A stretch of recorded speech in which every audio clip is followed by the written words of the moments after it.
இந்திய விமானப்படைக்காக 62,370 கோடி ரூபாய் மதிப்பீட்டில் 97 தேஜஸ் ரக போர் விமானங்கள்.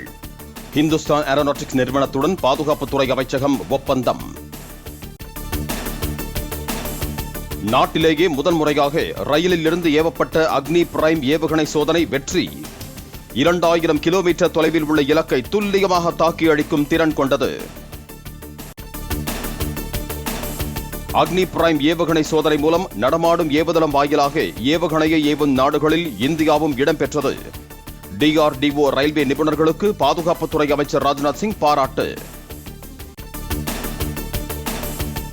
உலகளவில் பல்வேறு பொருளாதார சவால்கள் எழுந்த போதிலும் இந்தியா சுயசார்பு தன்மையுடன் வேகமாக வளர்கிறது. நொய்டா வர்த்தக கண்காட்சியை துவக்கி வைத்த பிரதமர் நரேந்திர மோடி பெருமிதம். 2014 ஆண்டுக்கு முன்னர் வரிமேல் வரி விதித்து நாட்டு மக்களை சுரண்டி கொழுத்தது காங்கிரஸ் என பிரதமர் மோடி கடும் விமர்சனம். பாஜக அரசின் வருமான வரி, GST உள்ளிட்ட சீர்திருத்தங்களால் அனைத்து தரப்பினரும் பலனடைந்திருப்பதாக பேச்சு.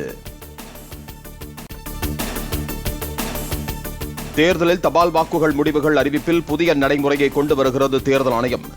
18வது சுற்றில்தான் தபால் வாக்குகள் எண்ணப்பட்டு அறிவிக்கப்பட வேண்டும் என அறிவுறுத்தல். சென்னை நேரு உள்விளையாட்டு அரங்கில் கல்வியில் சிறந்த தமிழ்நாடு நிகழ்ச்சி நடன நிகழ்ச்சிகளுடன் கோலாகலமாக தொடங்கியது. பாமக சட்டமன்ற குழு தலைவராக உள்ள GK மணியை நீக்கிவிட்டு தருமபுரி வெங்கடேசனை நியமிக்க வேண்டும். கொரோனாவாக உள்ள சேலம் அருளை நீக்கிவிட்டு மயிலம் சிவக்குமாரை நியமிக்குமாறு சட்டமன்ற செயலாளரிடம் பாமக MLAக்கள் மனு.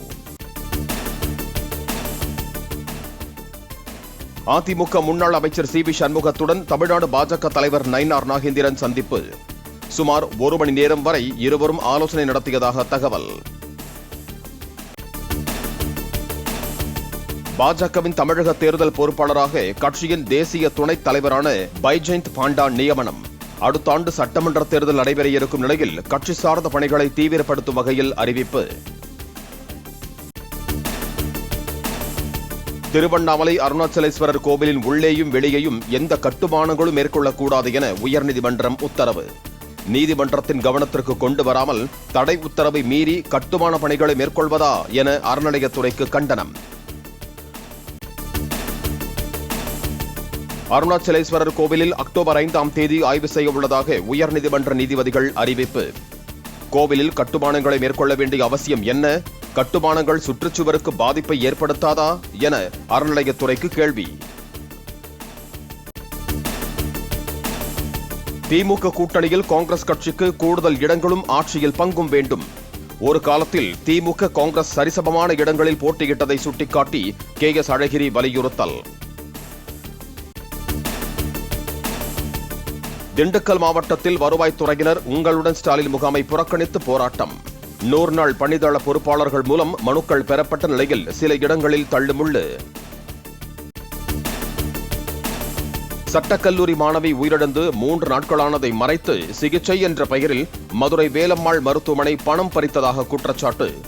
உரிய நடவடிக்கை எடுக்க கோரி உறவினர்கள், நண்பர்கள் முற்றுகை போராட்டத்தில் ஈடுபட்டதால் பரபரப்பு. வருகிற 27ஆம் தேதியன்று நாமக்கல்லில் தாவேக தலைவர் விஜய் பிரச்சாரம். சேலம் சாலையில் KS தியேட்டர் எதிரே பரப்புரையில் ஈடுபட அனுமதி. ஸ்லீவ்லெஸ் டிரஸ் அணிந்து வந்த சட்டக்கல்லூரி மாணவியை பூ வியாபாரிகள் தடுத்து நிறுத்தியது குறித்து விசாரணை. கோவை மாவட்ட ஆட்சியர் பவன்குமார் கிரியப்பனவர் பேட்டி.